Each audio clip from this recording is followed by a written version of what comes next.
So here's a wild thought. Could you actually turn a video game into a seven-figure fortune? I mean, for real? Well, that's the absolutely incredible claim we are unpacking today. We're diving deep into the story of one gamer who says he did exactly that, building a real-world empire from, well, virtual pixels. All right, let's get into it. It all kicks off with this bombshell of a statement, dropped on a public forum in 2025 by a player named Forgo. The game in question is Entropia Universe, which has been around forever and has a real cash economy.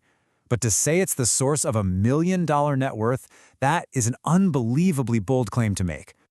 And you can probably guess what happened next, right? The gaming community reacted, well, exactly like you'd expect, with instant, and I mean intense, skepticism.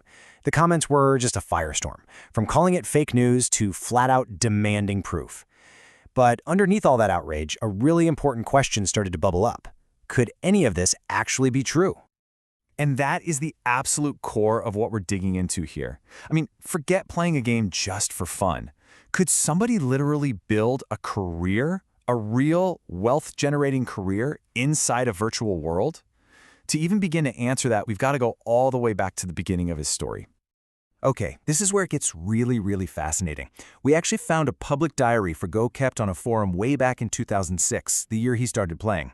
This isn't some polished success story told in hindsight. This is a raw, real-time log of his life when he first jumped in.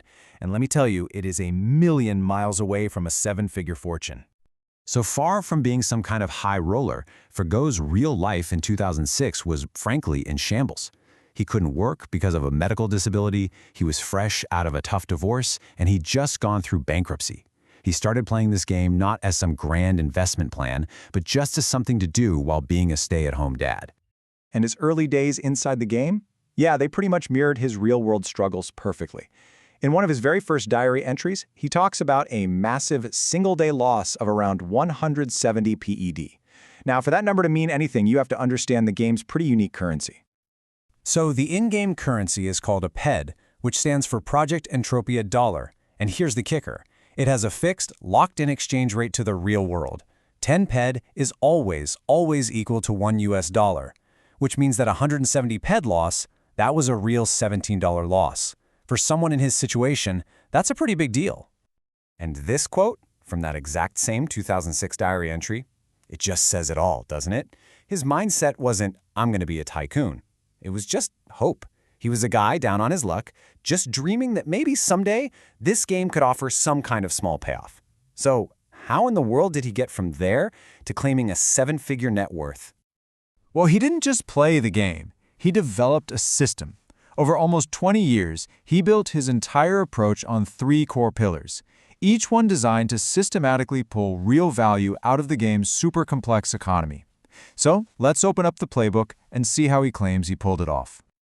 These are the 3 pillars right here. First, master the market. Second, own virtual real estate. And third, specialize in and totally dominate a very specific niche. Let's break down exactly what each of those means. Okay, Pillar 1 was all about treating the game's auction house like a real-world business. Forgo became a master crafter, and he explains that the secret sauce was all in the markups. For instance, he could craft an item where all the materials cost him 255 PED, that's $25.50. But on the auction house, he could turn around and sell it for 304 PED, or $30.40. That gap, that difference, is pure, withdrawable, real-world profit. Next, he took those profits and started investing them in virtual real estate. And these aren't just for show. These are assets that generate passive income. He bought a whole portfolio, a private island, shares in a player-owned space station, land deeds on different in-game planets, you name it. Every single time another player hunts or mines on his property, a little bit of tax revenue goes straight to him. Now, this is the really clever part of his strategy. By owning the land where he did most of his own business, he created this amazing feedback loop. When he spent a ton of money on his own crafting or hunting, the taxes from all that activity didn't go to some other player. Nope, they went right back into his own pocket. It's like getting a rebate on your own business expenses. Just genius. And this third pillar, niche specialization, this might be the most powerful one of all. You see, in Entropia, you gain skills as you do things. Forgo focused his character so intensely on just a few skills that he became the single most efficient producer of them in the entire game. And he estimates that just from selling the skills he generates, he makes about $21 per hour. So, how does that even work? Well, he can literally pull the skills his character has learned out into items called skill implants. He then sells those on the auction house. Other players buy them to level up their own characters way faster. But because his character is so hyper-specialized, he just generates these skills at a speed and an efficiency that nobody else can even touch, giving him a total monopoly on that part of the market. So, we've seen the in-game strategy. It's brilliant. But let's be honest, the most jaw-dropping part of this whole claim is how this virtual success supposedly translated into real-world assets. Forgo alleges that for years, he's been methodically withdrawing his profits from the game to fund his entire life. And check out this timeline of what he claims he bought. Back in 2012, he says he used game money to buy a rental property that is now his main source of real-world income. He claims he's paid for his kids' cars, their computers, their college funds, and just recently, he says he bought a Cybertruck and a CNC machine to start a physical crafting business, bringing his virtual career full circle into the real world. So, look, whether you believe every single detail of his claim or not, you have to admit the strategy itself is a fascinating case study into the power of virtual economies. So, what is the playbook here? What are the big takeaways from his almost 20-year journey? First, and most importantly, treat it like a business, not just a game. He found market gaps and exploited them for profit. Second, invest in assets that make you money while you sleep, passive revenue streams. Third, dominate a niche. Don't be okay at a bunch of things, be the absolute best at one valuable thing.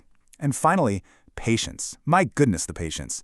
This was not a get-rich-quick scheme, it was a slow, methodical grind over nearly 2 decades. And all of this brings us to one last big thought. Forgo's story, as controversial as it is, really forces us to ask a much bigger question. As these virtual worlds get more and more complex and more tied to our real economies, where exactly do we draw the line between just playing a game and actually building an empire?